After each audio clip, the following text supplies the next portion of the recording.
अस्सलाम वालेकुम बच्चों, उम्मीद है आप सब लोग खैरियत से होंगे। First year English federal board आपका SLO based model paper solution 1 है, उसका सेक्शन बी चल रहा है और आज हम क्वेश्चन नंबर 3 इसका डिस्कस करने जा रहे हैं। तो क्वेश्चन नंबर 3 है, read the following poetic extract carefully and answer the question appended to it. तो आपको इस जो है ना क्वेश्चन में 2 स्टांजा दिए जाएंगे और दिए भी गए हैं। आपका जो पेपर होगा उसमें 2 स्टांजा दिए जाएंगे और stanza number 1 and stanza number 2। तो एक स्टांजा आपकी KP के टेक्स्ट बुक से होगा और दूसरा आपकी बलूचिस्तान टेक्स्ट बुक से होगा। तो इसमें जो स्टांजा नंबर 1 है वो बलूचिस्तान वाली बुक से है, तो वो भी मैं इन पेपर्स के बाद हम जो है ना वही बुक डिस्कस करने जा रहे हैं, वही बुक पढ़ेंगे। तो you will have to stay tuned with the channel. उसके लिए जो है ना आप इंतज़ार करें, वो भी इंशाल्लाह जो है ना हम अपलोड करेंगे।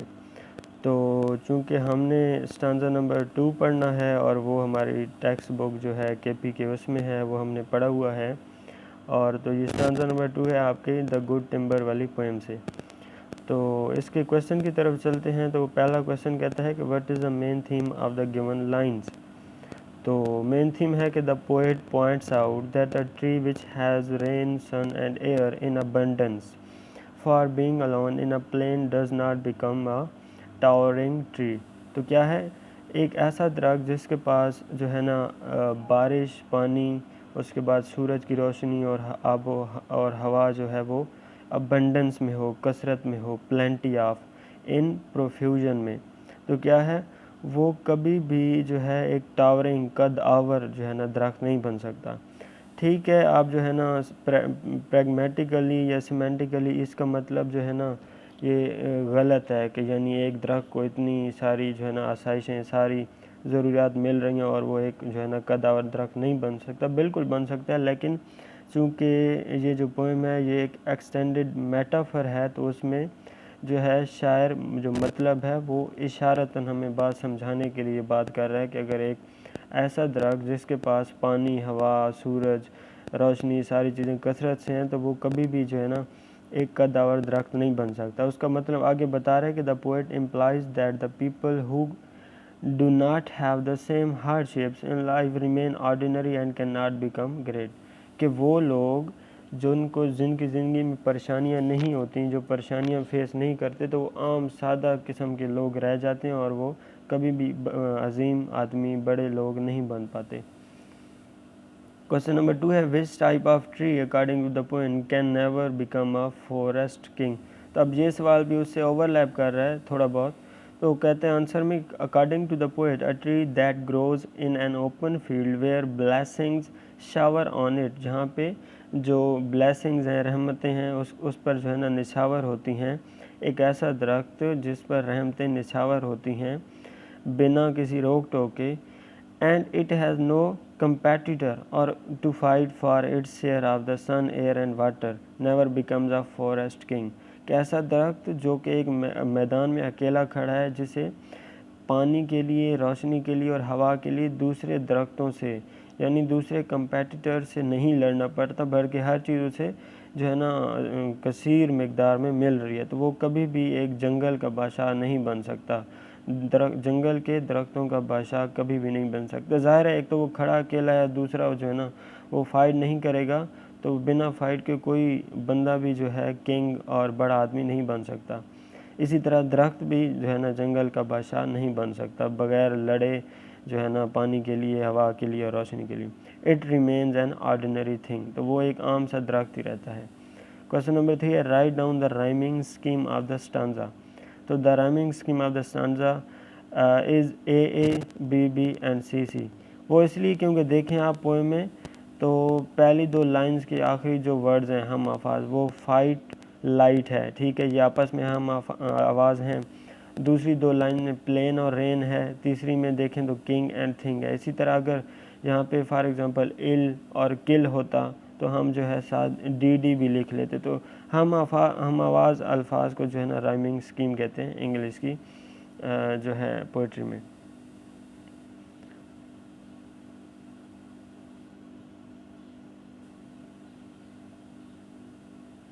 उसके बाद है क्वेश्चन नंबर बी पार्ट, ऐसी का attempt any one of the following question. तो ये दो आपके जो सवाल हैं ये आपके प्लॉट होता है ड्रामे के या स्टोरी के मेन एलिमेंट्स के मुतालिक होता है। पहले सवाल में आपको एलिमेंट्स पूछे जाएंगे और फिर ओपन चॉइस दी जाएगी कि आप उनमें से किसी एक को एक्सप्लेन करें, और साथ ही जो दूसरा सवाल है उसमें आपको उन्हीं प्ले के एलिमेंट से एक एलिमेंट उठा के मखसूस कर दिया जाएगा और कहा जाएगा कि जो भी स्टोरी आपने रिसेंटली पढ़ी हुई है उससे रिलेट करके इसका जवाब दें। तो क्वेश्चन नंबर इसका 1 देखते हैं, what are the main elements of a play, elaborate any one of them. कि मेन एलिमेंट्स क्या होते हैं उनमें से एक को एक्सप्लेन करो। तो the elements of a play include setting. Setting होती है यानी प्ले है, जो कहानी है, जो स्टोरी है, वो किस जगह परफॉर्म की जा रही है, दिन है, रात है, दोपहर है, या जो है ना जगह कौन सी है, किसी आउटडोर जगह पे है, इंडोर जगह पे है, तो ये सारी चीज़ों को सेटिंग कहते हैं। उसके बाद प्लॉट है, यानी प्लॉट में आपकी स्टोरी की तरतीब होती है। आया कि स्टोरी स्टार्ट से शुरू हो रही है, फिर जो है ना मसाइल आएंगे और फिर कहानी का जो है ना रिज़ल्ट आएगा, या जो स्टोरी है बिल्कुल दरमियान से शुरू हो रही है, मसाइल से शुरू होकर आगाज़ की तरफ जाती है, फिर इंतहा की तरफ, या स्टोरी इंतहा से शुरू होती है और आगाज़ की तरफ। तो ये मुख्तलिफ जो है ना टेक्निक्स हैं प्लॉट को जो है ना सेट करने के। उसके बाद करैक्टर्स होते हैं, यानी जो बंदे उसमें परफॉर्म कर रहे होते हैं, एक्शंस और डायलॉग होता है, मोनोलॉग या सॉलिलोक्वी होता है। ठीक है, मोनोलॉग या सॉलिलोक्वी ऐसे करैक्टर को या ऐसे जो है ना किरदार को कहते हैं कहानी में, ऐसा बंदा जो कि ख़ुद से बातें करता हो और ख़ुद से बातें करके अपनी बातों के जवाबात भी खुद देकर और थोड़े बहुत एक्शन भी परफॉर्म करके अपनी ऑडियंस को जो है बात समझाता है, तो उसे कहते हैं मोनोलॉग या सोलिलोक्वी। इसे खुद कलामी कहते हैं। उसके बाद थीम है, यानी मेन आपका जो आइडिया, जो मैसेज दिया जा रहा होता है। फिर कॉन्फ्लिक्ट आता है, क्वेश्चन जो है ना एलिमेंट नंबर 7 है कॉन्फ्लिक्ट। कॉन्फ्लिक्ट अब जो है ना दो किस्म के होते हैं, एक्सटर्नल हो सकता है या इंटरनल। यानी एक्सटर्नल ज़ाहरी तौर पे जो हमें ऑडियंस को नज़र आ रहा होता है कि इन कैरेक्टर्स के दरमियान ये जो है ना तज़ाद है, ये मसला है। और इंटरनल कॉन्फ्लिक्ट ये होता है कि कैरेक्टर्स के माइंड में, कैरेक्टर्स के अपने ज़मीर में, उनके दिल दिमाग में जो मसाइल पैदा हो जाते हैं उन्हें इंटरनल कॉन्फ्लिक्ट कहते हैं। फिर लैंग्वेज आ जाती है स्टोरी की, यानी किस लैंग्वेज में है और वो लैंग्वेज कैसे यूज़ की गई है, सादा है या बहुत ज़्यादा जो है ना फ्लावरी लैंग्वेज है, उसमें जो है ना मिर्च मसाला आप कह लें कि ज़्यादा लगा हुआ है। फिर स्पेक्टिकल्स होते हैं, यानी सीन्स होते हैं स्टोरी के, और फिर राइम होता है।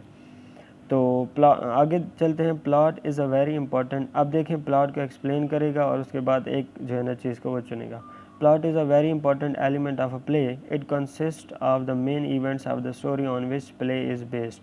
तो चूँकि ये मेन एलिमेंट है, इसके बगैर बिल्कुल जो है ना स्टोरी नहीं चल सकती। तो क्या है, इसमें क्या होता है, it consist of the main events, कि क्या क्या स्टोरी में कौन कौन से इवेंट्स राइटर हमें बताएगा, तो उन पर मुश्तमिल होता है। It can be termed as the skeleton of the play. अब देखें इतना ज़्यादा इंपॉर्टेंट है कि ये स्टोरी के प्ले के ढांचे के तौर पे काम करता है। Without plot there is no play, there is no story at all. It is compose of early defined problems for the characters to solve. तो वही होता है कि मैंने आपको बताया कि या तो ये प्रॉब्लम स्टार्ट से ही बता देता है इंट्रोडक्शन में, या फिर जो है ना दरमियान से बातें शुरू होती हैं। तो क्या it is compose of clearly defined problem for the characters to solve, कि जो कैरेक्टर्स होते हैं उनके लिए जो है ना क्लियरली डिफाइंड प्रॉब्लम जो है क्रिएट किए जाते हैं, बताए जाते हैं कि वो आगे जाके ये प्रॉब्लम सॉल्व करेंगे। The plot of a play should be both astonishing and credible. हैरानकुन भी हो सकता है और काबिल यकीन भी। नाकाबिल यकीन भी होता है प्लॉट और काबिल यकीन भी। वो ऐसे कि बास टाइम प्लॉट इतना ज़्यादा उसमें स्टोरी अजीब बनाई जाती है कि जो कि सोच से बाहर होती है, यानी वो चीज़ें मुमकिन नहीं होती। और बास टाइम क्रेडिबल, काबिल यकीन होती हैं, एक्सेप्टेबल होती हैं।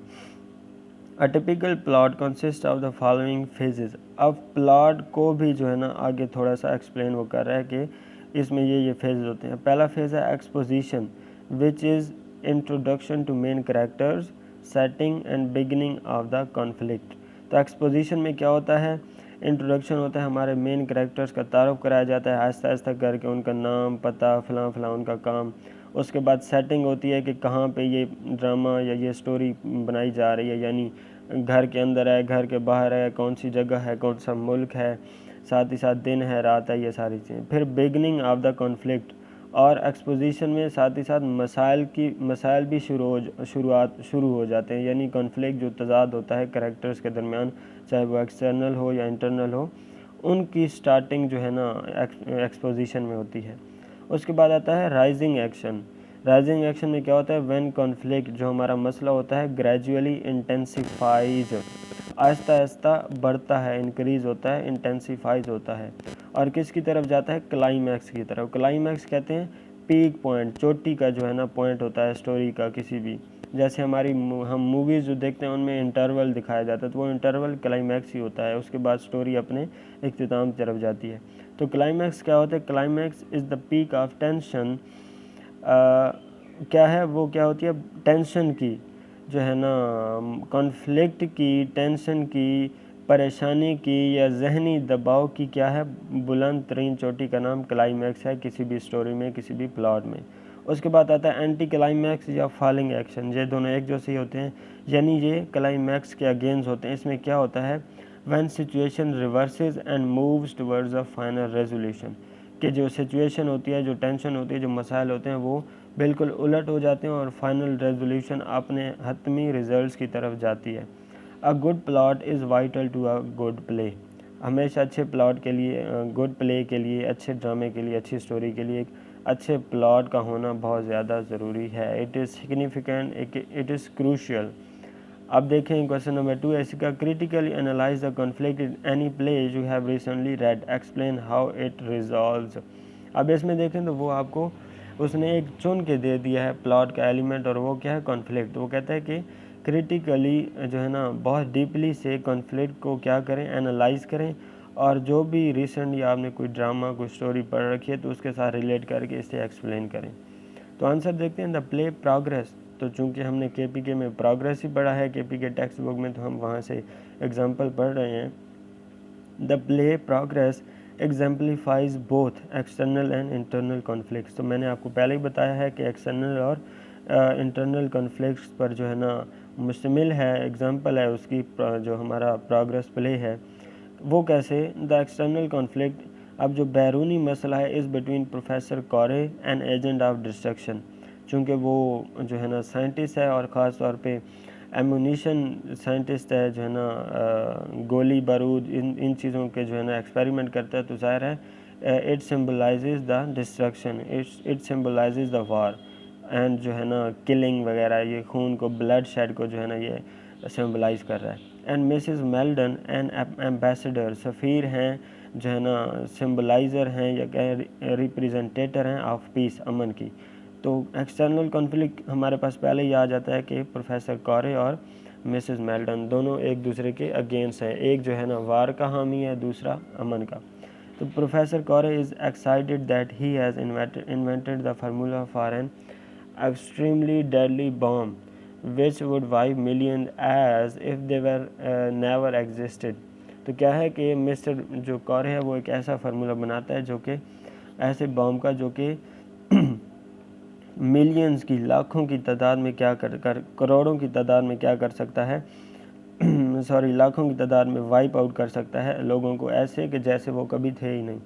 ही शेयर्स हिज ट्रम्फ, अपनी विक्ट्री, अपनी कामयाबी वो शेयर करता है with his sister Mrs Meldon and aspects that she would be equally happy, और ये उम्मीद करता है कि वो मेरी बहन भी बिल्कुल मेरी तरह खुश होगी मेरी इस कामयाबी से। लेकिन होता क्या है, Mrs Meldon on the other hand is not happy at all, already in morning. तो ये मॉर्निंग नोआखानी वाला है, रोना धोना लेमेंटेशन वाला है, ये सुबह वाला मॉर्निंग नहीं है।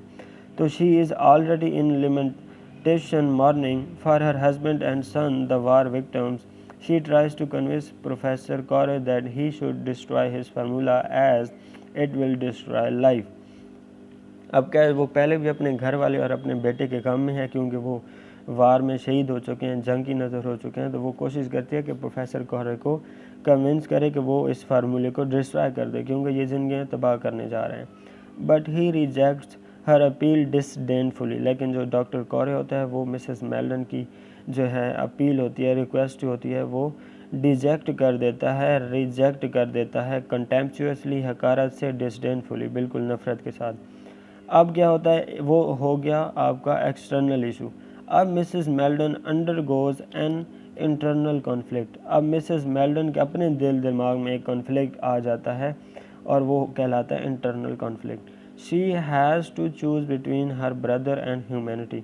या तो वो अपने भाई को चुनेगी, और भाई को चुनने का मतलब है कि वो तबाही को, जंग को, ब्लड शेड को, खून खराबे को चुनेगी, या फिर वो ह्यूमैनिटी यानी ह्यूमैनिटी को चुनेगी, तो इसका मतलब है ये इंसानियत की तरफ, पीस की तरफ वो जा रही है। तो अब दोनों में से इसे एक ने चुनना है। फाइनली आखिरकार क्या होता है, she resolve to save the humanity and thus stabs her own brother to death as it was the only means left to destroy the deadly formula। आखिरकार वो बहुत मुश्किल से साथ आखिरकार वो अपना इंटरनल कॉन्फ्लिक्ट सॉल्व कर लेती है और वो ह्यूमैनिटी को चुन लेती है, यानी अपने भाई को जाने देती है। और इसी जो है ना ह्यूमैनिटी की बैकग्राउंड पे, उसी की जो है ना ज़रूरत पे वो क्या करती है, she stabs her own brother with a knife to death. अपने भाई को जो है ना चाकू के साथ वो किल कर देती है। और क्या करती है, means left to destroy the deadly formula. और उसका मतलब सिर्फ और सिर्फ यही था कि वो जो डेडली फार्मूला है बॉम्ब का, उसे वो तबाह कर दे। तो ये था हमारा सेक्शन बी की दूसरी जो है ना वीडियो, जो कि आज मुकम्मल हो गई है। नेक्स्ट वीडियो में we shall be discussing section C इंशाल्लाह।